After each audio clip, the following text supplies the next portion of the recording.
Bien-aimés de l'un, je vous salue, soyez les bienvenus, chers lecteurs, soyez accueillis dans l'espace vibratoire des 12 cristaux maîtres d'Andorion, d'où je suis, soyez pleinement accueillis dans cet espace sacré et consacré. Je suis Cristal Sheya, maître d'enseignement et de rigueur, un Melchizedek de la fraternité dorée d'Orion, et je viens vers vous, humains de la Terre, pour vous accompagner dans ce processus de transmutation cellulaire, dans ce processus d'alchimie, dans ce processus de reconnexion à votre présence je suis, dans ce chemin d'ascension, humain de la Terre. Dans quelque temps, au mois d'août 2015, le premier portail de solarisation sera activé au mont Shasta, sur cette terre lémurienne, mais aussi sur cette terre de l'ancien peuple rouge, gardien de l'humanité future.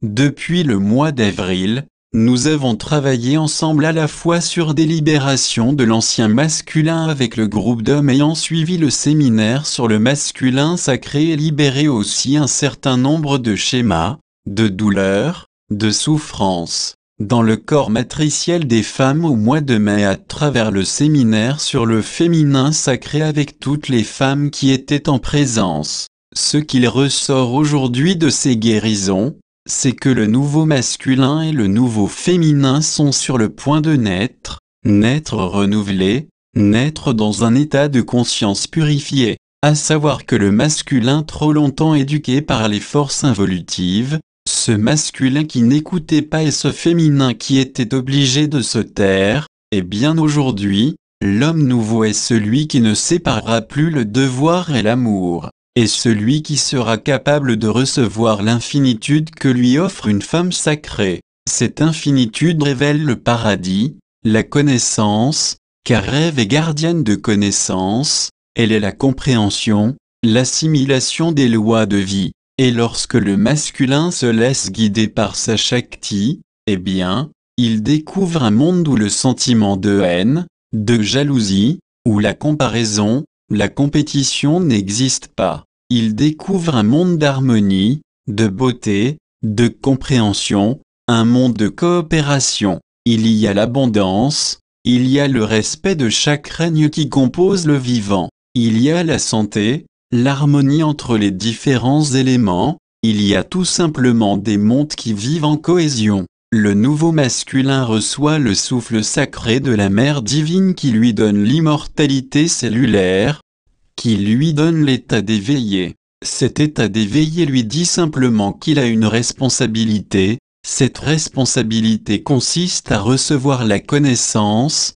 à ne pas brûler à l'intérieur de cette connaissance mais à devenir une loi vivante, une source d'inspiration, une source d'exploration, une source de révélation et aussi de structurer le nouveau monde, car tel est le rôle du masculin qui protège le rêve de la Shakti, c'est précisément de spiritualiser la matière et de construire le plan du nouveau monde. Mais il ne peut le construire concrètement qu'en se laissant diriger par ce rêve, qu'en laissant grandir en lui ces semences de la source première qu'il a reçue de l'amour de la Shakti. Humain de la Terre, comprenez qu'il n'y a plus aucune séparation, qu'il n'y a plus ces anciennes peurs, ces anciennes frustrations, qu'il n'y a plus ces colères, ces drames, si simplement vous décidez de vivre dans ce bonheur, à la bonne heure, à être dans cet éternel présent, dans cette conscience d'harmonisation du présent qui vous permettra de maintenir une stabilité dans le monde,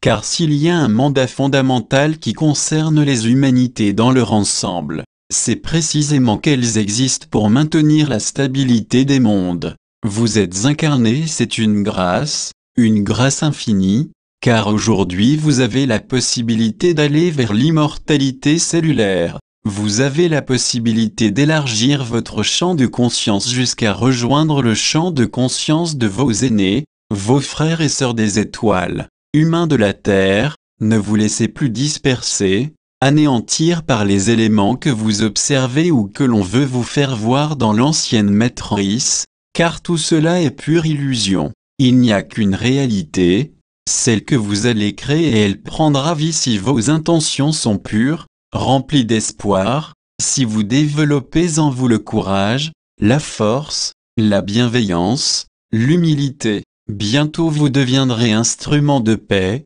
rédempteur pour tous les mondes. Vous ne connaîtrez plus ni culpabilité, ni jugement, ni intention fausse, ni certitude liée à votre plan mental. Aujourd'hui vous ne connaissez pas l'immensité du plan, votre vision est encore trop étroite, alors ne vous perdez pas dans vos initiations, ne laissez pas le mental ou les émotions distorsionnées prendre le dessus. Considérez qu'il y a une intelligence dans le mouvement de vie, cette intelligence est amour, bienveillance et la vie prend soin de vous. Il est temps d'apprendre à recevoir ce que veut vous donner la vie. Tous ceux qui croient qu'il faut comprendre, apprendre, prendre, sont dans l'illusion et la souffrance. En réalité, vous n'êtes incarné que pour manifester l'état de conscience d'amour, vous êtes pure expansion, manifestation rayonnante de la source première. En même temps, vous êtes une multitude d'autres éléments, tous ces éléments à l'intérieur de vous se mélangent et il y a parfois des éléments perturbateurs qui parasitent votre vision de la vie. Ne rejetez pas vos ombres car elles vous révéleront la lumière du cœur, du Sacré-Cœur. Ces ombres vous révéleront votre véritable essence et pour cela, il faut les mettre en cercle, les mettre dans le cercle, dans la respiration du cercle et les laisser s'exprimer. Imaginez pour cela un cercle de lumière et à l'intérieur du cercle, une sphère d'amour, une sphère de transmutation violette comme un feu purificateur. Et puis, demandez à la partie la plus haute de vous-même, votre présence je suis, de se placer au centre du cercle, dans cette sphère de purification violette.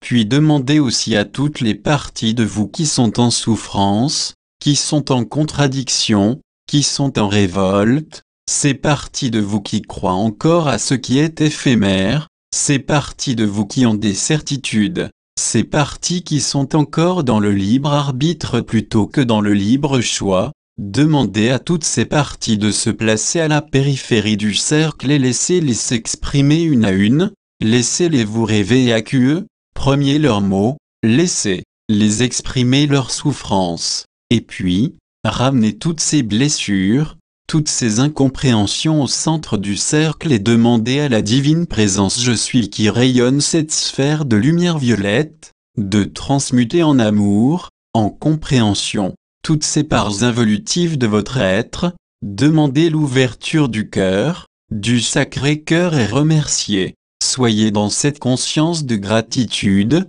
car la gratitude met tous vos systèmes dans cette conscience de renoncement qui dit que ta volonté soit faite et non la mienne. Lâchez prise et soyez confiants car la vie prend soin de vous, la vie veille sur vous, la vie est ce courant d'amour infini, la vie est respiration de l'unité sacrée des univers Père-Mère. Voilà ce que je voulais partager avec vous, chères âmes, chers lecteurs de la lettre mensuelle. Soyez bénis. Soyez accompagnés dans votre processus d'ascension, dans ce besoin d'intégration mémorielle et cellulaire. Om Shanti Shaya.